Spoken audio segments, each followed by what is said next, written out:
Assalamualaikum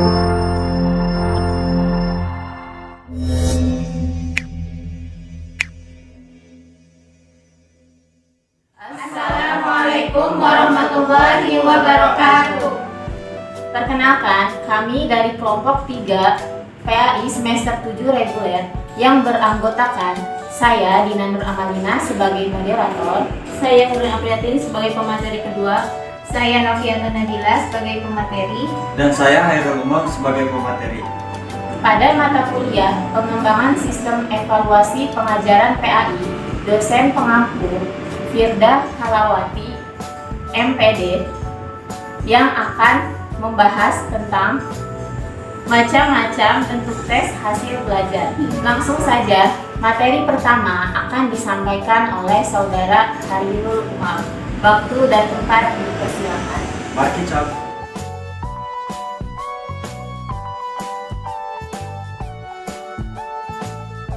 Bismillahirrahmanirrahim. Assalamualaikum warahmatullahi wabarakatuh. Nah, pada kesempatan kali ini saya akan menjelaskan tentang arti dan macam tes hasil belajar atau disebut juga achievement test. Achievement test ialah tes yang dipergunakan untuk menilai hasil-hasil pembelajaran yang telah diberikan oleh guru kepada murid-muridnya atau oleh dosen kepada mahasiswa dalam jangka waktu tertentu. Nah, di dalam pendidikan terdapat beberapa macam alat penilaian yang dapat dipergunakan untuk menilai proses hasil pengajaran. Nah, disebutkan dalam buku Evaluation in Modern Education, Winston menggolongkan macam-macam alat evaluasi menjadi 9 kelompok yang saya akan sebutkan berikut. Yang pertama, short answer test. Kedua, essay and oral examination. Yang ketiga, observation and anecdotal record. Yang keempat, questionnaires, inventories, and interview. Yang kelima, checklist and rating scales. Yang keenam, personal reports and projective technique. Yang ketujuh, sociometric and method. Yang kedelapan, case studies. Yang kesembilan, cumulative record. Nah, tetapi kali ini saya tidak akan menerangkan itu satu persatu, tapi saya akan menerangkan macam-macam metode belajar yang biasanya dipergunakan oleh guru untuk mengajar atau mengetes hasil pembelajaran. Nah, biasanya seorang guru menggunakan 2 macam tes. Yang pertama adalah tes yang sudah distandarisasikan, dan yang kedua tes buatan guru itu sendiri, atau dalam bahasa Inggrisnya disebut standardized test dan teacher made test. Nah, yang dimaksud dengan standardized test ialah tes yang telah mengalami proses standarisasi, proses validasi, dan keadilan, sehingga tes tersebut benar-benar valid dan andal untuk suatu tujuan dan bagi suatu kelompok tertentu. Nah, sebuah tes itu dikatakan valid jika tes tersebut benar-benar mampu menilai apa yang harus dinilai. Tes tersebut digunakan dapat mencapai suatu tujuan hingga ke titik akhir. Nah, tes yang sudah distandarisasi ini pada umumnya dibuat oleh para ahli. Jadi dibuat oleh orang-orang yang terpercaya, dan juga tes ini sudah teruji. Pada umumnya dibuat oleh para ahli psikologi dan banyak dipergunakan di lembaga-lembaga pemerintahan yang memerlukannya. Nah, dan tes yang kedua adalah teacher made test. Teacher made test adalah tes yang dibuat oleh guru itu sendiri. Nah, teman-teman, tadi sudah dijelaskan tentang tes yang telah distandarisasi dan tes yang dibuat oleh guru itu sendiri. Nah, sekarang apa sih perbedaannya?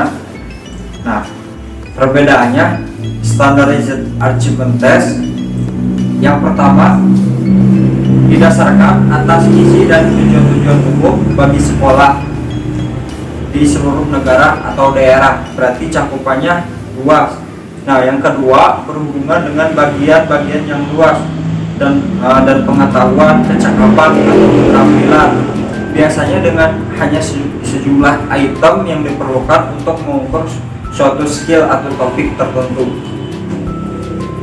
Dan yang ketiga dikembangkan dengan bantuan penulis-penulis profesional dan para ahli. Yang keempat menggunakan item-item yang telah di try outkan atau diulang-ulang ya di sebuah ujian. Yang kelima memiliki keadaan yang lebih tinggi daripada teacher mother test. Yang keenam memiliki ukuran-ukuran untuk bermacam-macam kelompok yang secara luas mewakili seluruh negara atau daerah.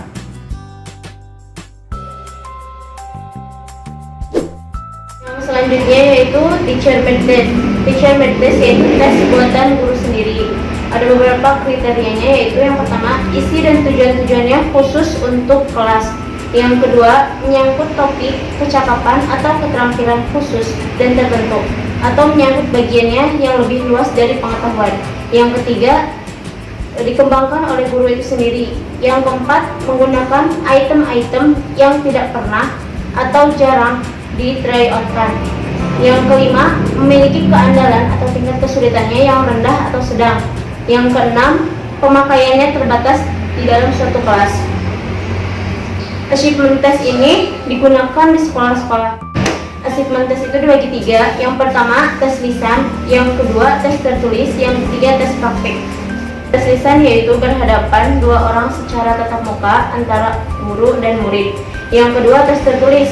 Tes tertulis bagi dua, yaitu tes esai dan tes objektif. Tes esai ini berbentuk pertanyaan tulisan dan jawabannya menggunakan karangan.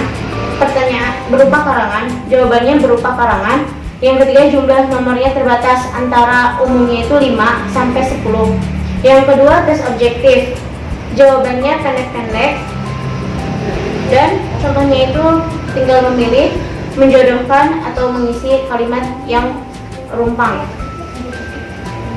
Selanjutnya bentuk objektif test yang dibagi dua, yaitu completion type test dan selection type test. Completion type test dibagi dua. Yang pertama completion test, yang kedua fill in. Completion test yaitu tes melengkapi, yang kedua fill in itu kalimat yang dikosongkan, mengisi titik-titik dalam kalimat yang dikosongkan, yaitu kalimat rumpang. Yang kedua selection type test, tes yang jawabannya menggunakan pilihan seperti menjodohkan. Untuk tes objektif ada dua, yaitu completion type test dan selection type test. Completion type test dibagi dua, yaitu completion test atau tes melengkapi, dan yang kedua fill in, yaitu mengisi titik-titik dalam kalimat yang mengosongkan atau kalimat rumpang. Yang kedua selection type test, yaitu mengadakan pilihan. Ada tiga, yang pertama true false, benar salah. Yang kedua multiple choice, yaitu pilihan berganda. Yang terakhir matching, menjodohkan. Perbedaan tes objektif dan tes esai ditinjau dari beberapa. Yang pertama taksonomi hasil yang diukur.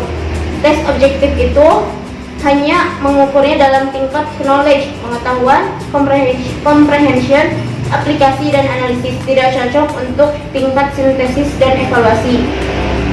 Tes esai tidak efisien untuk knowledge atau pengetahuan, baik untuk comprehensive, aplikasi dan analisis.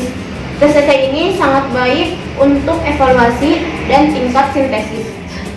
Yang kedua ditinjau dari sampling, isi atau bahan. Tes objektif ini menggunakan jumlah item yang banyak, dapat mencakup atau mewakili bahan pelajaran yang luas. Tes esai ini jumlahnya relatif kecil, hanya terbatas, umumnya 5 dan maksimal 10. Yang ketiga ditinjau dari persiapan membuat soal. Tes objektif ini mempersiapkan item dengan sukar dan memakan waktu. Tetapi tes esai ini mempersiapkan item yang baik adalah sukar, tetapi lebih mudah daripada mempersiapkan soal objektif. Yang keempat, ditinjau dari penskoran. Tes objektif ini lebih sederhana dan keandalannya tinggi. Tes esai subjektif, sukar, dan kurang andal. Ditinjau dari kemungkinan, tes objektif mendorong siswa untuk mengingat, menganalisis, menginterpretasikan. Dan tes esai ini mendorong siswa untuk mengorganisasi dan mengintegrasikan ide-idenya sendiri. Pemateri selanjutnya yaitu akan disampaikan oleh Saudari Gina Nur Amalina. Waktu dan tempat dipersilakan. Bismillahirrahmanirrahim. Selanjutnya saya akan menjelaskan tentang kebaikan dan keburukan dari macam-macam bentuk tes.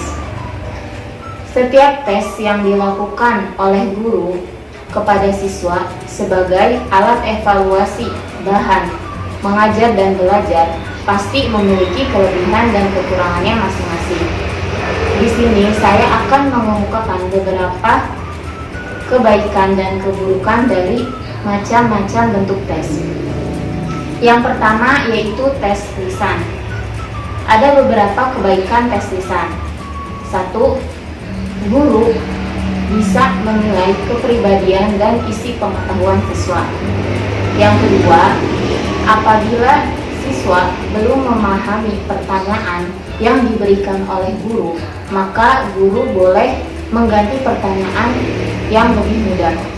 Yang ketiga, dari sikap dan cara siswa dalam menjawab, guru bisa menilai kepribadian yang tersirat di samping yang tersurat. Hal ini diketahui dari gestur tubuh murid. Yang keempat, tes lisan ini bisa digunakan sebagai alat evaluasi kecakapan tertentu, seperti dalam bahasa Inggris. Yang kelima, guru dapat menggali informasi atau pengetahuan secara mendalam, dan dari hal ini guru pun dapat mengetahui bidang mana yang diminati oleh siswa. Dan yang terakhir yaitu guru dapat mengetahui secara langsung hasil tesnya. Untuk keburukannya yaitu ada 5. Yang pertama, dapat mempengaruhi objektivitas hasil tes apabila guru memiliki hubungan yang tidak baik dengan muridnya. Nah, hal ini pun jika dinilai secara subjektif. Terus yang kedua, setiap tes lisan pasti ada rasa gugup. Nah, sifat gugup apabila mempunyai sifat gugup yang berlebihan, maka ini dapat mengganggu kelancaran dari jawabannya. Terus yang ketiga, pertanyaan yang diajukan kepada setiap orang tidaklah sama sesuai dengan kebutuhan guru. Yang keempat, apabila tes ini dilakukan untuk mengetes kelompok atau banyak orang, maka kurang efektif karena membutuhkan waktu yang relatif lama. Yang kelima, murid merasa kurang bebas di dalam menjawab. Yang kedua yaitu tes tulisan. Tes tulisan ini memiliki 3 kebaikan atau keunggulannya. Yang pertama yaitu apabila tes ini dilakukan untuk menilai banyak orang atau sekelompok orang, maka sangat efektif karena membutuhkan waktu yang relatif singkat. Yang kedua, siswa merasa bebas dalam menjawab. Yang ketiga, karena pertanyaannya sama, maka bentuk penilaiannya pun sama, yaitu dilihat dari cakupan dan isi pengetahuan siswa tersebut. Nah, untuk kekurangannya yaitu ada 3. Yang pertama, mudah menimbulkan kecurangan dan kepalsuan jawaban. Yang kedua,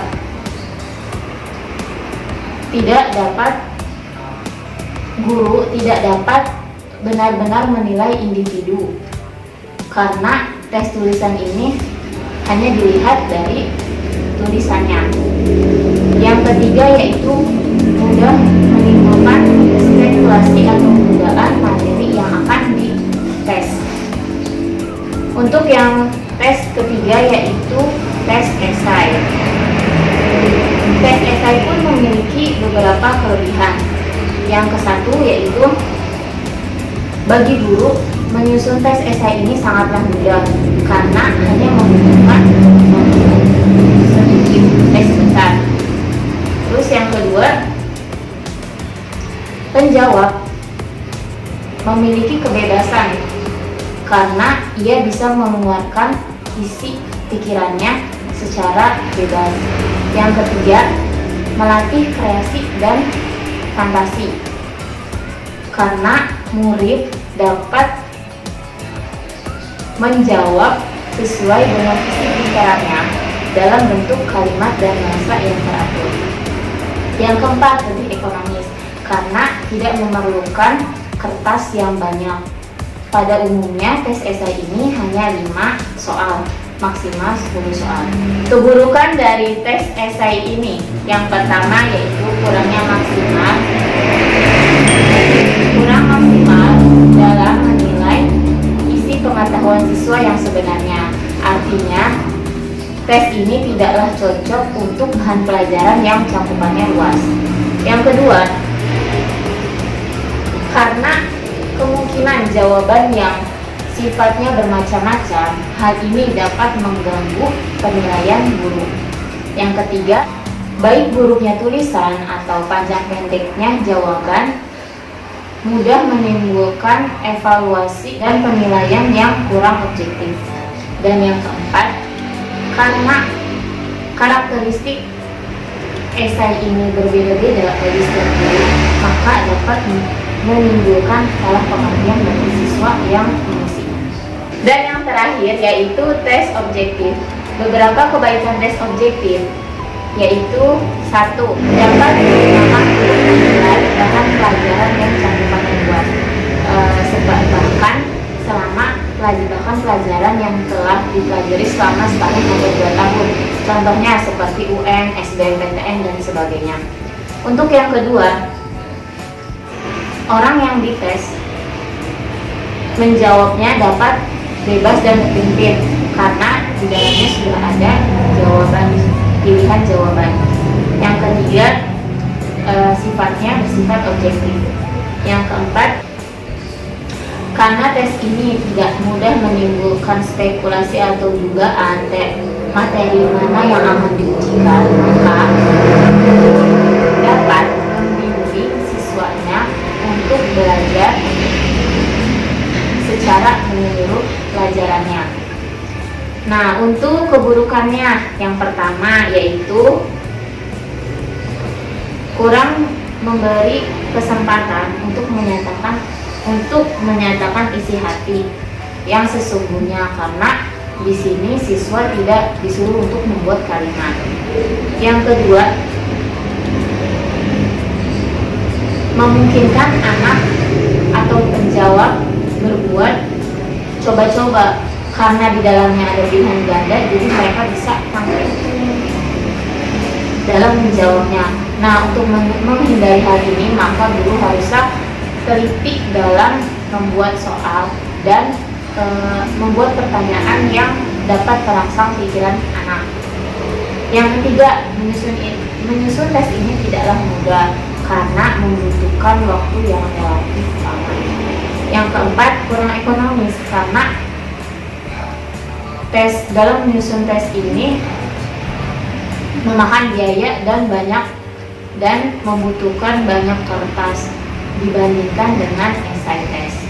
Baiklah, untuk selanjutnya materi keempat akan disampaikan oleh Saudari Noviatun Nabila. Waktu dan tempat dipersilakan.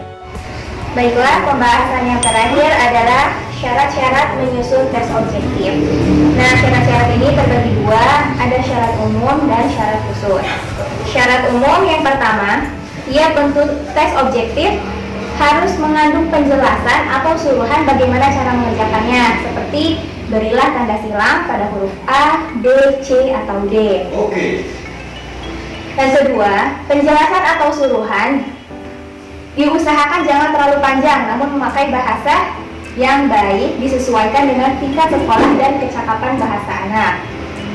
Yang ketiga, hindarkan pertanyaan yang mempunyai lebih dari satu arti, seperti kata bisa. Bisa ini kalau dihubungkan dengan ular, bisa menjadi racun. Bisa ular, berarti artinya racun ular. Tapi jika disambungkan dengan kata berenang, bisa berenang, itu kan akan mempunyai arti yang lain gitu. Yang keempat, tiap-tiap soal atau item harus tetap, artinya menggunakan bahasa yang baik agar tidak salah tangkap. Yang kelima, jangan menyusun item atau jangan menyusun soal secara langsung menjiplak dari buku itu. Kenapa? Karena jika soal itu menjiplak dari buku itu, tidak membuat siswa itu berpikir, tidak ada rangsangan berpikir untuk siswa. Yang keenam, harus diteliti jangan sampai item yang satu mempermudah atau mempersukar item yang lain. Seperti pengalaman saya dulu kalau ulangan ya, misalnya jawaban di nomor 3 itu tuh ada di pertanyaan nomor 5, itu jawabannya kayak gitu. Jadi satu soal mempermudah soal yang lain. Yang ketujuh, urutan jawaban yang benar dan yang salah janganlah membentuk suatu pola tertentu. Misalnya dalam pilihan ganda, jangan dibuat jawaban yang betul itu misalnya A, B, C, D, A, B, C, D, atau A, B, B. Ya, jangan membuat pola tertentu, tapi harus agak imbang. Terus yang terakhir, janganlah item yang satu bergantung pada item yang lain atau item terdahulu. Oke, yang kedua, syarat-syarat khusus. Yang pertama untuk completion atau fill in. Yang pertama, bahasa hendaknya jelas. Kalimat jangan terlalu panjang sehingga mudah dipahami. Yang kedua, yang dihilangkan atau yang harus diisi titik-titiknya ini jangan mengenai salah satu aja, tapi misalnya contohnya seperti ini, Imam Bonjol lahir di titik-titik pada tanggal titik-titik. Jadi jangan hanya satu bahasan saja. Terus yang ketiga, jawaban yang isi titik-titiknya itu jangan terlalu panjang jawabannya. Karena jika jawabannya terlalu panjang, jatuhnya menjadi tes esai. Yang terakhir, jumlah jawaban titik-titik harus tertentu supaya memudahkan bagi yang menskornya. Yang kedua, untuk true false, hindarkan item yang dapat dinilai benar, tapi juga dapat dinilai salah. Contohnya gimana? Contohnya seperti saya menyukai buah apel. Bagi orang yang menyukai buah apel, statement itu benar. Tapi bagi yang tidak menyukai buah apel, statement itu dianggap salah gitu. Jadi hindari pertanyaan yang dapat dinilai salah dan benar. Yang kedua, soal-soal atau item tidak mengandung kata-kata yang menunjukkan jawabannya. Misalnya menggunakan kata selalu, sudah pasti, atau kadang-kadang. Ketiga, sedapat mungkin hindarkan statement yang negatif seperti bukan atau tidak. Yang terakhir, hindarkan kalimat yang terlalu panjang atau kalimat majemuk. Yang ketiga, syarat khusus untuk multiple choice. Statement harus jelas merumuskan suatu masalah. Tentukanlah sebelumnya bahwa hanya ada satu jawaban yang paling benar dan tepat. Yang kedua, baik statement atau option jangan menggunakan bahasa yang terlalu panjang. Yang ketiga, hindarkan option yang tidak homogen antara satu dan lainnya. Contohnya seperti ini, di manakah Insinyur Soekarno dilahirkan? A. Blitar, B. Bandung, C. Abad ke-12, D. Raja Pajajaran. Itu optionnya sangat tidak homogen, sangat tidak seimbang. Nah, hindari option yang seperti itu. Yang terakhir, syarat khusus untuk matching. Nah, di antara bentuk-bentuk tes objektif, matching inilah tes yang paling sukar. Makanya dalam menyusunnya, banyak sedikitnya soal disesuaikan dengan berat ringannya tingkat kesukaran tes tersebut. Yang kedua, tes objektif berbentuk matching sangat baik dipergunakan untuk istilah-istilah yang faktual, untuk hal-hal yang faktual seperti nama-nama tokoh, peristiwa, atau istilah-istilah asing. Yang ketiga, Keseluruhan soal hendaknya dibuat sehomogen mungkin. Jika pertanyaan nomor 1 berkaitan dengan pendidikan, maka soal-soal berikutnya juga harus berkaitan dengan pendidikan. Jangan berkaitan dengan perkebunan atau pertanian, itu tidak homogen, itu tidak seimbang. Dan yang terakhir, jumlah respon harus sedikitnya 1 lebih banyak dari jumlah premisnya. Kalau premisnya 5 berarti responnya 6, atau premisnya 10 responnya ada 12. Mengapa harus demikian? Karena kelebihan respon daripada premis itu, jadi yang dites ini atau siswa ini tidak hanya menjodohkan, tapi dia tahu mana respon yang tidak sesuai dengan semua premis. Mengapa demikian? Gunanya respon lebih banyak dari premis agar siswa ini atau yang dites ini tidak hanya menjodohkan, tapi dia benar-benar tahu mana respon yang tidak sesuai dengan semua premis. Mungkin cukup sekian penjelasan dari saya. Alhamdulillah, penyampaian materi telah selesai kami sampaikan. Semoga dapat dipahami oleh teman-teman semua. Kurang lebihnya kami mohon maaf. Wallahul muwaffiq ila aqwamit thoriq. Wassalamualaikum warahmatullahi